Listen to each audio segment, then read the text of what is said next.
एक स्टूडेंट था जो रोज 10 घंटे पढ़ता था और एक स्टूडेंट सिर्फ 3 घंटे। एग्जाम का रिजल्ट आया, जिसने 3 घंटे पढ़ा था उसके मार्क्स ज्यादा थे। क्वेश्चन ये नहीं है कि किसने ज्यादा पढ़ा, क्वेश्चन ये है किसने सही पढ़ा। अगर तुम भी दिन भर पढ़ते हो लेकिन मार्क्स नहीं आते तो ये वीडियो सिर्फ तुम्हारे लिए।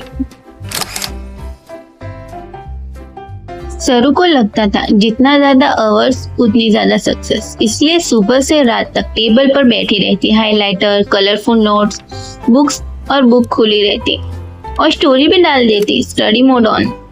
लेकिन एग्जाम आया, रिजल्ट एवरेज। उस दिन सरू को लगा शायद मैं इंटेलिजेंट हूँ ही नहीं। एक दिन लाइब्रेरी में सरू ने एक टॉपर को देखा। वो सिर्फ 2-3 घंटे पढ़ रहा था, ना ज्यादा स्ट्रेस, ना पैनिक और ना ही 10 हाइलाइटर्स। एग्जाम में highest marks.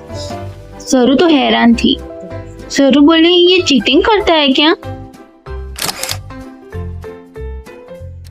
Topper hours count नहीं करता था, आउटपुट काउंट करता था। सरू बोलती, मैंने 8 घंटे पढ़े, लेकिन टॉपर बोलता कि मैंने 2 चैप्टर मास्टर किए हैं। यही डिफरेंस था।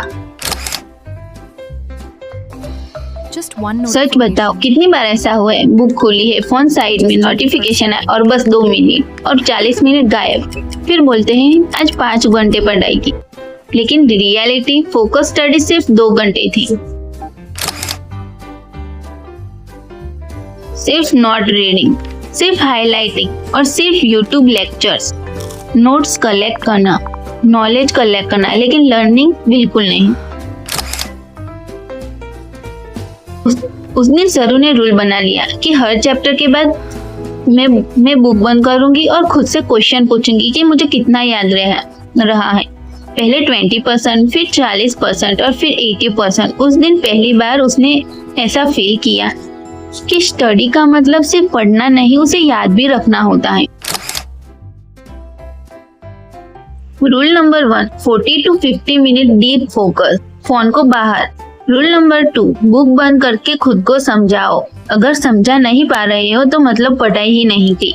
Rule number 3, active recall, answer को सिर्फ देखो मत, उसे याद करो। ब्रेन तभी ग्रो करता है।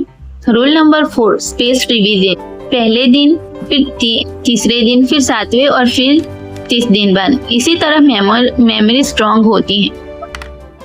रूल नंबर 5, PYQs करो, क्योंकि एग्जाम वही जज करेगा जो एग्जाम में पूछा जाएगा।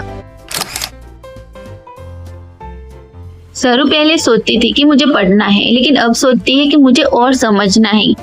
इसी एक सेंटेंस ने उसके मार्क्स भी बढ़ाए और कॉन्फिडेंस भी। इमेजिन करो, 2 स्टूडेंट, एक रोज 10 घंटे बिजी है, दूसरा रोज 3 घंटे फोकस्ड। 1 साल बाद बिजी स्टूडेंट थक जाएगा, लेकिन फोकस स्टूडेंट टॉप करेगा। डिफरेंस इंटेलिजेंट का नहीं था, सिर्फ अटेंशन का था। बुक्स के सामने बैठना हार्ड वर्क है, लेकिन बुक को दिमाग में बैठाना स्मार्ट वर्क है। और एग्जाम मार्क्स आवर को नहीं, अंडरस्टैंडिंग को रिवार्ड करता है। कमेंट में लिखो स्मार्ट, अगर तुम आज के बाद सिर्फ ज्यादा नहीं, सही तरीके से पढ़ोगे।